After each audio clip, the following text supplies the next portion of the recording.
Good morning guys, कसे तुम्ही? I तुम्ही सर्व मजेतच असणार आहेत आणि खूप दिवसानंतर ब्लॉग स्टार्ट केलेला आहे आणि ब्लॉग कशाबद्दल असणार आहे तर तुम्हाला ते थंबनेल बघून समजलं असेल. तर तरीसुद्धा मी सांगते, तर आज आहे आमच्या पिंपलास गावची जत्रा आणि आम्ही सकाळी 6:30 वाजता उठलोत. आता 7:30 झालेत. मम्मी रेडी नाही झाली म्हणून आम्ही अजून निघालो नाही. आम्ही आत्ताच रेडी झालो दोघी पण आणि आशुनी मी मॅचिंग केलेली. तर तुम्ही बघा, मी पुढे ब्लॉगमध्ये दाखवणारच आहे आणि ब्लॉग पूर्ण एन्जॉय करा तुम्ही, बघा पुढे. तर गाईज आम्ही आत्ताच मंदिराजवळ पोहोचले आहोत. हे बघा आशू, हाय. मला पण दाखव, मला पण दाखव मम्मी. तर गाईज फायनली आता आमचा नंबर लागेल आणि दादा सुद्धा आलेला आहे. नंबर म्हणजे पायावर नंबर. चला गाईज आता दर्शन घेतो आणि देवीला सुद्धा दाखवते मी तुम्हाला आणि तुम्ही दादाला बघू शकता. आणि दादाची नावाची मॅचिंग झाली अचानक. बघला बहिणीचं प्रेम किती, ती आमची मॅचिंग पण झाली.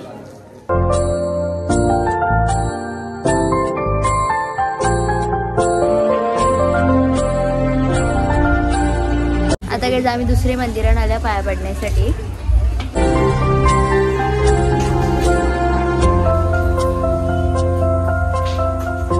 गाईज मला इकडेनी पाठवले व्हिडिओ वराठी अवर काय झाली शायनिंग मारून.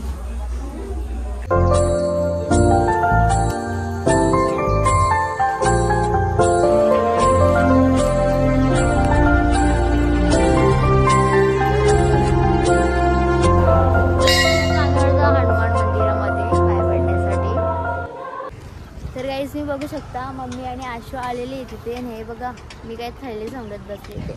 आणि आम्ही आता या मंदिरात आलो पाय पडायला. हा नवीन मंदिर झालेला आहे, मी तुम्हाला मागच्या ब्लॉगमध्ये सांगितलंच आहे.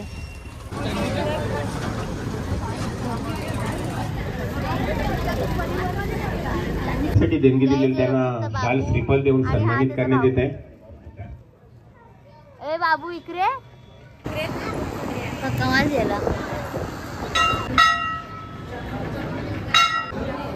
तर गाईज आता आम्ही तेवढी मोठी लाईन पार करून फायनली ते पोचलो आणि खूप छान वाटतंय आता मला. लाईन दाखवू जरा. नवीन मंदिरासाठी 5,101 रुपयाची देणगी आलेली आहे त्यांना. तर गाईज फायनली दर्शन झालं आणि आम्ही निघालो आणि मम्मी साहेब बघू शकता इकडे. ह्या बघा चालत चालत आल्या ती पब्लिक हाय. तर गाईज मंदिरातून आम्ही घरी आलो, परत तयारी केली आम्ही फ्रेश होऊन आणि आता पालखी सुद्धा आलेली आहे. आणि काय एन्जॉय असणार आहे, तुम्ही तर मागच्या ब्लॉगमध्ये बघितलं असेल आमच्या इकडे किती आम्ही एन्जॉय करतो. तर आज आम्ही जाम नाचू, बघा चला तुम्ही ब्लॉग पुढे.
आहे